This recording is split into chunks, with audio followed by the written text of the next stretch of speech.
Ողջույն, գործարար Ալիքի եթերում Mix Marketing podcast-ն է։ Ես Գայանե Դաջունցն եմ։ Mix Marketing podcast-ի շրջանակներում մենք խոսում ենք մարքեթինգի միտումներից եւ այսօր խոսելու եմ բավականին հետաքրքիր թեմայի շուրջ 2025 թվականի սպառողական վարքի գլոբալ միտումների մասին։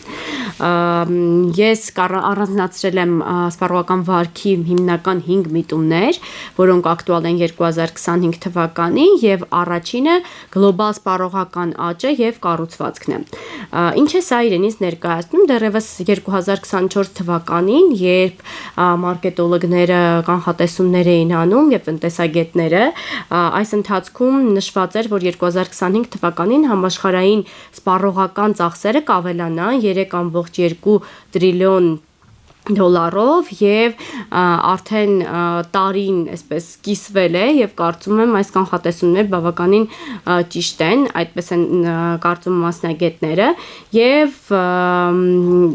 սա հսկայական աճ է, որը պայմանավորված է ինչպես զարգացող շուկաների տնտեսական ակտիվությամբ, այնպես էլ սպառողների վարքագծի փոփոխությամբ, այսինքն մենք ունենք այստեղ երկակի ազդեցություններ եւ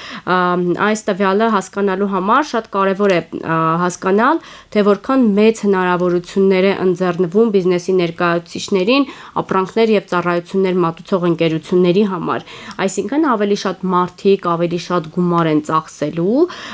տարբեր ոլորտներում, սննդից, հագուստից, մինչեւ առողջապահական, туриզմի ոլորտ, սակայն այստեղ մենք ունենք նաեւ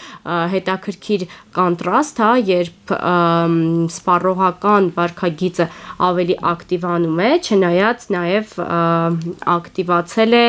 անձնական խնայողությունների աճը 2025 թվականին, այն հասնելով 4.9%-ի, այսինքն միևնույն ժամանակ սպառողները եւ ծախսում են եւ որոշակի գումար են հատկացնում խնայողություններին։ Այստեղ նաև մենք խոսում ենք ավելի գիտակցված սպառողական վարք ցուցաբերելու մասին, իսկ ինչ վերաբերվում է տարիքային կառուցվածքին,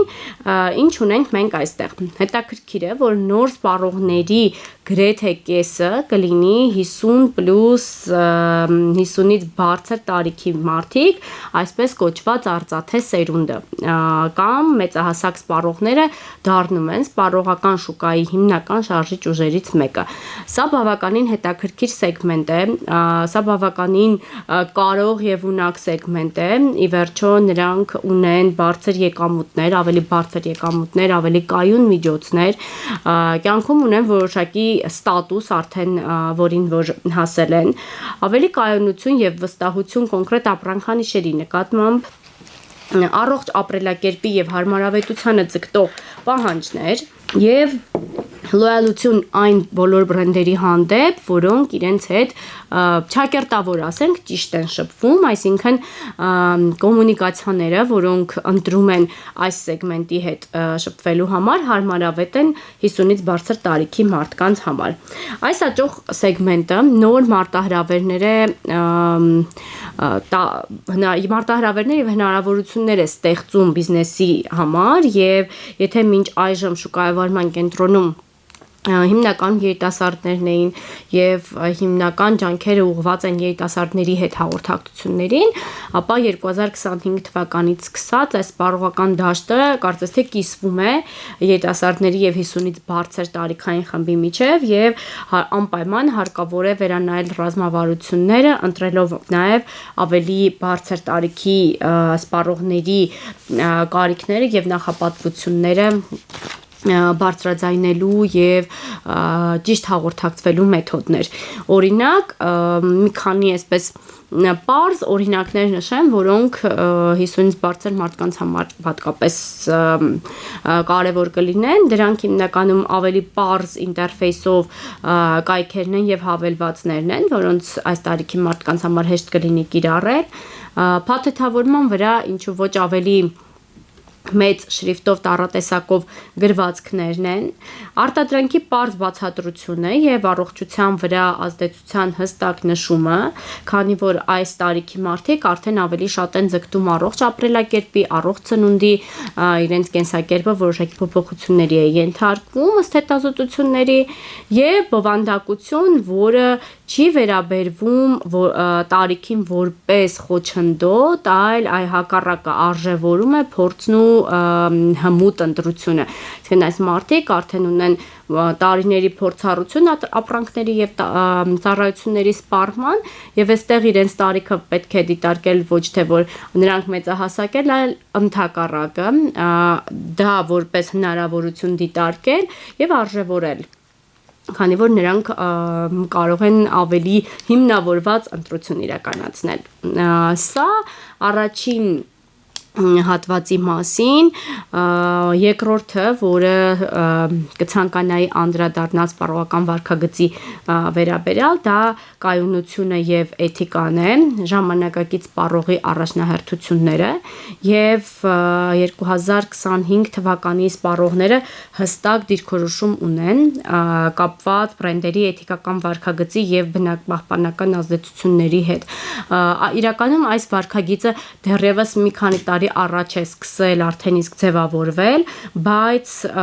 2025-ից սկսած ավելի ակտիվ փուլ է մտնում եւ այսօր մարդիկ այլևս ապրանք չեն գնում, միայն ուշադրություն դարձնելով որակին, գնին կամ գովազդով պայմանավորված, նրանք ցանկանում են տեսնել, թե այս կամ այն ապրանքը ինչպիսի ազդեցություն է ունենում շրջակա միջավայրի վրա եւ արդյոք իրենց կատարած գնումը նպաստում է աշխարհի բարելավմանը թե ոչ։ Սա կարևոր հանգամանք է, որին հատկապես մեծ ուշադրություն են դարձնում երիտասարդները,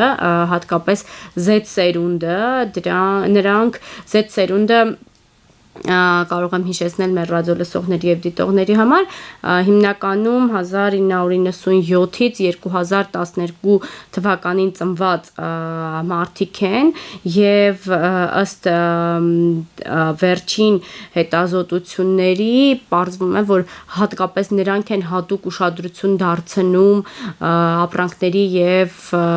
պրոդուկտների աշխարհին չվնասելու այս միտմանը, իսկ ընդհանուր առմամբ ըստ հետազոտությունների 78% սպառողներ նշում են, որ նախընտրում են էկոլոգիապես ավելի պատասխանատու բրենդեր, իսկ 65%-ը պատրաստ են մի փոքր նույնիսկ ավել վճարել այն ապրանքների համար, որոնք արտադրված են կայուն եղանակով կամ ունեն սոցիալական պատասխանատվություն։ Սա իրականում բավականին մեծ եւ կարևոր ցուցանիշներ է եւ յուրաքանչյուր բրենդ պետք է յուրաքանչյուր բիզնես պետք է իր ուշադրության կենտրոնում պահի այս կայունությունը եւ սոցիալական պատասխանատվության հատվածը բիզնես գործունեության ընթացքում, քանի որ սրանք կարող են դառնալ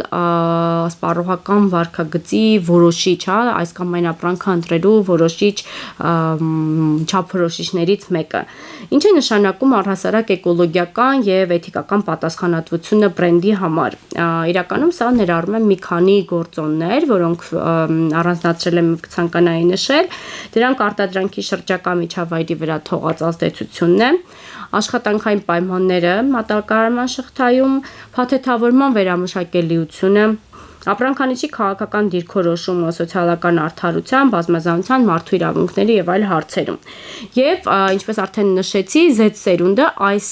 ոլորտում առաջամարտիկ է եւ նրանք ունեն հստակ բարձր պահանջներ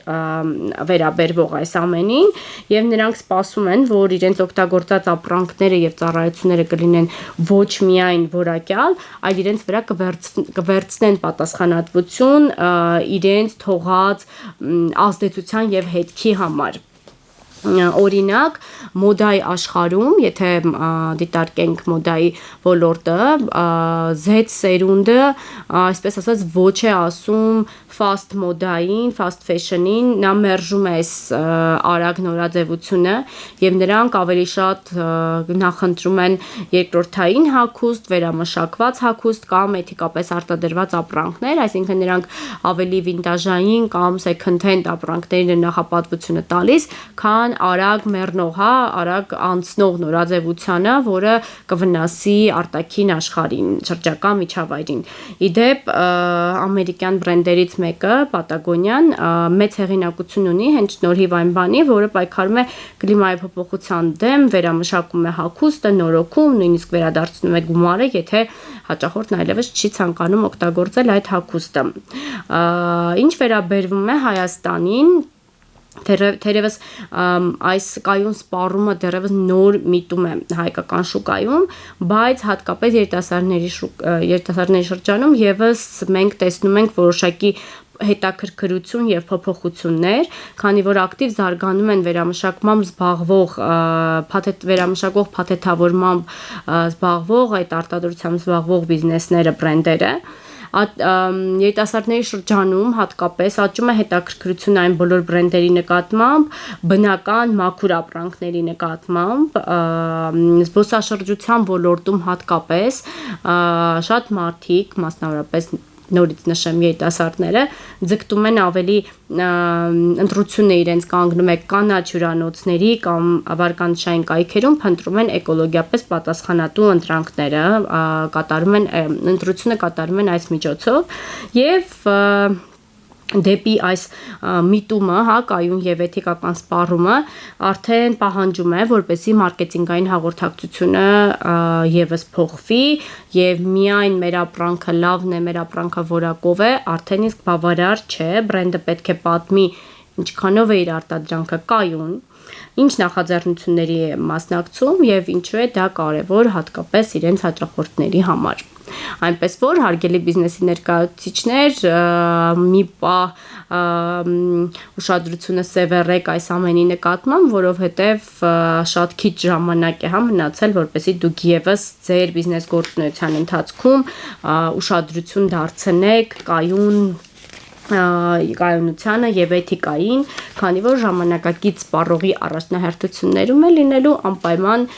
եթե հայ սպառողի մոտ դեռևս չկա, ամեն դեպքում աշխարհի գլոբալ միտումները տանում են հենց դրան, կարծում եմ Հայաստանը եւս անմասան եւ երկար սպասեցնել չի տա։ Սպառողական վարքագծի 3-րդ միտումը թվային սպառողները եւ առցանց on-line փորձառությունն է։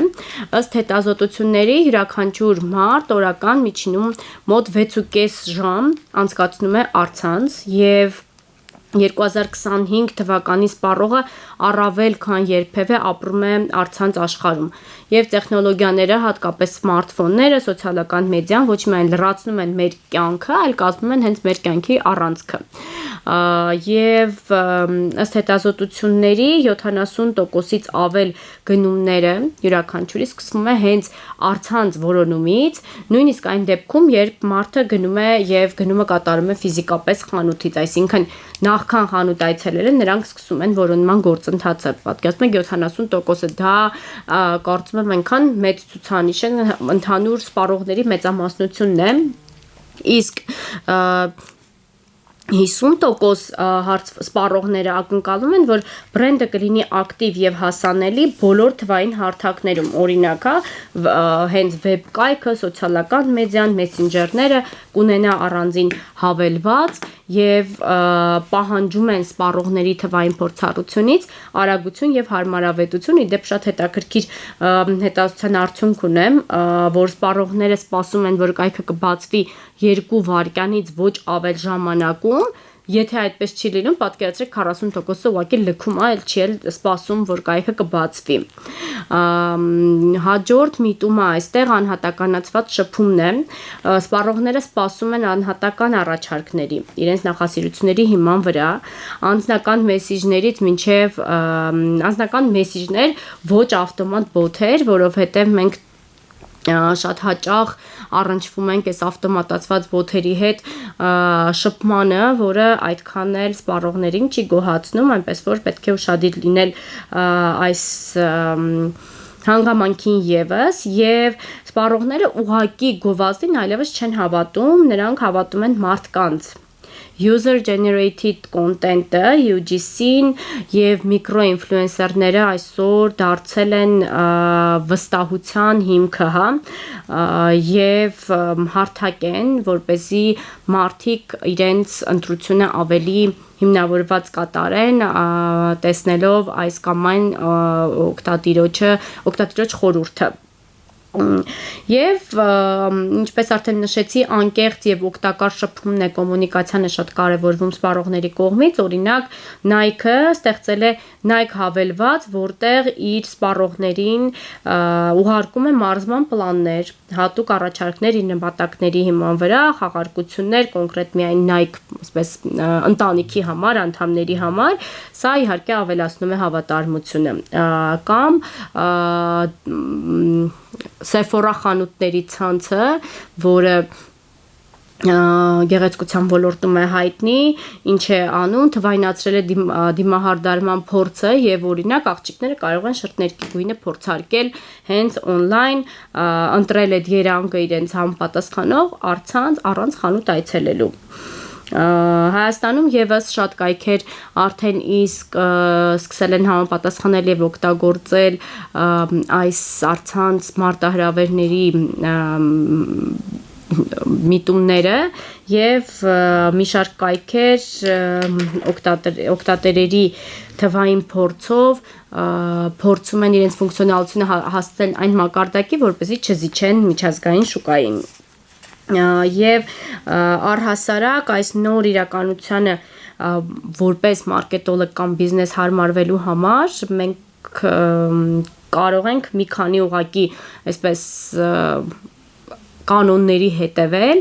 առաջինը դա տվյալահեն մարքեթինգն է, կիրառել CRM համակարգեր, հասկանալ սպառողի վարքագիծը։ Եթե խոսում ենք առցանց հարթակների մասին, անպայման UI UX դիզայնի վրա պետք է ուշադրություն դարձվի, կայքը կամ դիզայնը պետք է լինի պարզ, արագ, մատչելի եւ իրական պատմություններ, բրենդերը պետք է պատմեն ով է օգտագործում իրենց արտադրանքը, ինչպես, ինչու եւ բովանդակություն, որը ներգրավում է, այլ ոչ թե խանգարում։ Եթե ընտրում ենք բլոգերների, պետք է ընտրությունը լինի այնպիսի բլոգերներ, ովքեր ունեն ռեալ հետևորդներ, օրգանիկ հետևորդներ, այլ ոչ ուղղակի հազարավոր կամ 100,000-ավոր հետևորդներ ցույց տալ, որոնք առնչություն չունեն, իրականության հետ։ Չորրորդ հատվածը տեխնոլոգիաների ազդեցությունն է սպառողական վարքագծի վրա, կարելի է ասել նախորդի հետ որոշակի համընկնումներ ունի, բայց այստեղ ավելի շատ ես կցանկանայի խոսել հենց արհեստական բանականության մասին, քանի որ արհեստական բանականությունը 2025 թվականին սա այլևս պարզապես գործիք չի, այլ դարձել է սպառողական վարքի ձևավորող ուժ։ Արհեստական բանականության միջոցով շատ ընկերություններ արդեն կոնկրետ անհատականացված առաջարկներ են անում իրենց սպառողներին, ինչը բնականաբար ձևավորում է լոյալություն եւ օրինական նույն Amazon-ը իր ալգորիթմը հաշվարկում է թե ինչ առաջարկել տվյալ օգտատիրոջ յուրաքանչյուր հաճախորդին հաշվի առնելով հենց պատմությունը, ժամանակը, եղանակը, անգամ աշխարհագրությունը։ Netflix-ը ներկայացնում է հատուկ առաջարկ միևնույն բովանդակության համար կախված օգտատիրոջ նախասիրություններից, այսինքն այստեղ հետևությունն այն է, որ սպառողը այլևս չի ցանկանում խճճվել, երկար փնտրտուքների մեջ մտնել, նա միանգամից ցանկանում է արագ գտնել հենց իրեն համապատասխան ապրանքը կամ ծառայությունը եւ AI-ը, արհեստական բանականությունը մեզ տալիս է հենց այդ հնարավորությունը, այնպես որ պետք չէ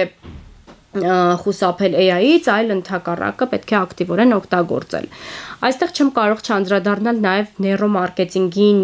նեյրոտեխնոլոգիաներին, էմոցիոնալ մարքեթինգին, օրինակ, նոր հարթակներ կան նույն AI-ում, էմոցիոնալ AI-ը եւ դրանք վերլուծում են սպառողների դեմքի արտահայտությունը, իդեպ Coca-Cola-ն փորձարկում է իրականացրել,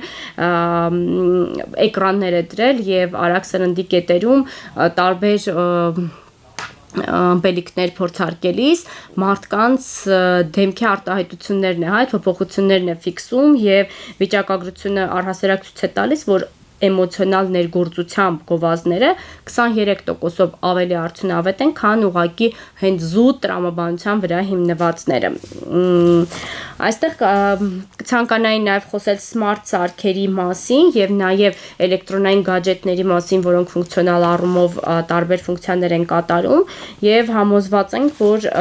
սա միայն սպորտի սիրահարների մասին չէ, այսինքն օրինակ, վերցնենք սմարթ ժամացույցները մեզ հիշեցնում է, կարող է հիշեցնել ջուր խմել, քայլել, քնի ժամը ֆիքսել եւ անընդհատ այս հիշեցումները սպառողի առաջնահերթություններն են փոխում, ինչպես նաեւ խելացի խանութները ձայնային, այս առևտուրը 2025 թվականին գնման գործընթացները դառնում են նույնիսկ ձայնային եւ այս Google Assistant-ը, Alexa-ն, այլ խելացի օգնականներ ակտիվացնում են voice shopping-ը եւ ԱՄՆ-ում իդեպ սպառողների 35%-ը արդեն կատարել է առցանց գնում հենց սմարթ օգնականի միջոցով։ Հայաստանի համատեքստում նշեմ, որ տարբեր խոշոր ընկերություններ եւս նման AI լուծումներ ունեն, դուրս են գալիս ոչ միայն Հայաստանում, այլ նաև հայկական շուկայի սահմաններից եւ հաստատում են, որ այս նորարարությունները հատկապես տեխնոլոգիական ոլորտում աճում է ոչ միայն աշխարհում, այլ նաև Հայաստանում եւս բավականին ակտիվ է։ Եվ ինչ կարող է անել բիզնեսը այս պարագայում, իհարկե ներդնել AI լուծումներ, ալգորիթմներ, թիրախավորել այն օգտատերերին, ովքեր օգտվում են այդ գadgetներից, հարմարեցված առաջարկներով, ստեղծել անպայման էմոցիոնալ կապ բրենդի եւ սպառողի միջեւ իրական պատմություններով։ Եվ վերջինը դա լոյալության վերաիմաստավորումն է, իդեպ նոր սերնդի սպառողների մոտ լոյալությունը մի փոքր այլ կերպ է սահմանվում եւ 2025 թվականին լոյալությունը որպես հավատարիմ մնալ մի բրենդի, նույնիսկ եթե կան այլ ընտրանքներ, փոխվում է։ Մարդիկ հատկապես Z սերունդը եւ ալֆա սերունդը, իդեպ ալֆա սերունդը 2013 թվականից հետո ծնվածներն են, այլևս հավատարիմ չեն լոգոյին, նրանք հավատարիմ են արժեքին, փորձին եւ երկխոսությանը, նրանք ցանկանում են, որպեսզի պրոդուկտը, ծառայությունը, ապրանքը, բիզնեսը արձագանքի իրենց արած օրինակ հրապարակումներին, Instagram-ում, երբ որ այս սերունդը դնում է ինչ-որ story, նա ցանկանում է վրան անպայման բիզնեսը արձագանքի, բրենդը արձագանքի եւ այստեղ նա մտնում է երկխոսության մեջ եւ իդեպ 63%-ը սպառողների պնդում ունի, թե ինչ դիրքորոշում ունի բրենդը սոցիալական կամ էկոլոգիական հարցերի շուրջ, իդեպ սա, ինչպես արդեն նշեցի, այս սերունդների հատկապես հատկություններից ամենակարևորներից է եւ իդեպ կարող ենք նշել, որ Z սերունդը ոչ թե լոյալ է ինչ որ մի բրենդի, այլ այն կոնցեպտին, որին հետևում է բրենդը։ Օրինակ, Starbucks-ը առաջ է մղում ներառականությունը, գաղափարը աշխատողների եւ հաճախորդների միջև եւ նույնիսկ եթե գները մի փոքր այստեղ բարձր են, հաճախորդները վերադառնում են արժեքային համընկումների այս պատճառով եւ 90% Z սերնդի ներկայացուցիչները նշում են, որ նրանք սպասում են, որ բրենդը պետք է անպայման երկխոսության մեջ մտնի իրենց հետ եւ ինչու ոչ պատասխանի իրենց արած հրապարակումներին կամ մեկնաբանություններին կամ խնդրին։ Ավանդական այդ մենք խոսում ենք, դուք լսում եք կոմունիկացիան այլևս չի աշխատում այս մոդելը եւ պարտադիր պետք է երկխոսություն լինի։ Ցանկանում եմ նշել, որ գինը այլևս լոյալության թիվ 1 գործոնը չէ եւ հարցված հետազոտված սպառողների 65%-ը նշել է, որ կփոխի բրենդը, եթե զգան, որ տվյալ բրենդը անպատասխանատու է իրենց նկատմամբ, նույնիսկ եթե գնային առումով իրենց հարմար լինի։ Իսկ 57%-ը Z սերնդի ուշադրություն լսեք նշել են, որ կպատրաստեն օրինակ TikTok պատմություններ, որտեղ խոսեն իրենց հիասթափության մասին բրենդի վերաբերյալ։ Այնպես որ զգուշ եղեք, այսօր ցանկացած ձեր ձախողում, ցանկացած ինչ-որ սխալ կարող է միանգամից հանրայնացվել եւ սա ոչ միայն աշխարհի մակարդակում է, նաև հայ սպառողը եւս շատ պահանջկոտ է, հայ երիտասարդները եւս շատ զգայուն են բրենդի տոնին եւ մոտեցմանը եւ ընդհանրապես հայկական բրենդերը եւս բարձր են գնահատվում, եթե նրանք ունեն ազնիվ մարդկային հաղորդակցում։ Ինչ պետք է բրենդը անի այս լոյալության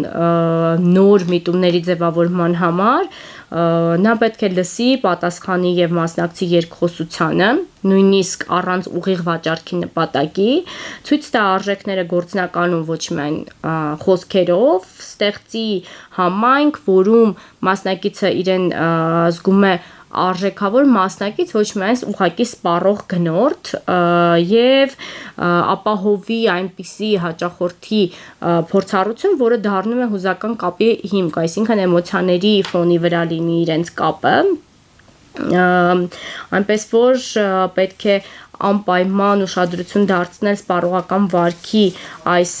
գլոբալ միտումները, մտածեք ձեր բրենդի մասին, հարգելի բիզնեսի ներկայացուցիչներ, որպես մարդու մասին, ինչպիսին է նրա կերպարը, ինչին է նա հավատում, ինչպես է խոսում իր համայնքի հետ եւ անպայման սիրեք ձեր հաճախորդին, քանի որ ձեր հաճախորդները կարիք ունեն այս էմոցիոնալ կապի, ինչը եւ ի վերջո հանդիսանում է լոյալության նախապայմանը։ Այսպիսով 2025 թվականին սպառողական վարքագծի միտումները ցույց են տալիս, որ սպառողները ավելի գիտակցված են իրենց ընտրություններում, կենտրոնանում են արժեքի, էթիկայի եւ տեխնոլոգիական հարմարավետության վրա եւ բրենդերը, որոնք կհամապատասխանեն այս սպասումներին, կունենան առավելություն շուկայում։ Շնորհակալություն այս հաղորդման համար պատրաստել էի այսքանը, կհանդիպենք հաջորդ շաբաթ։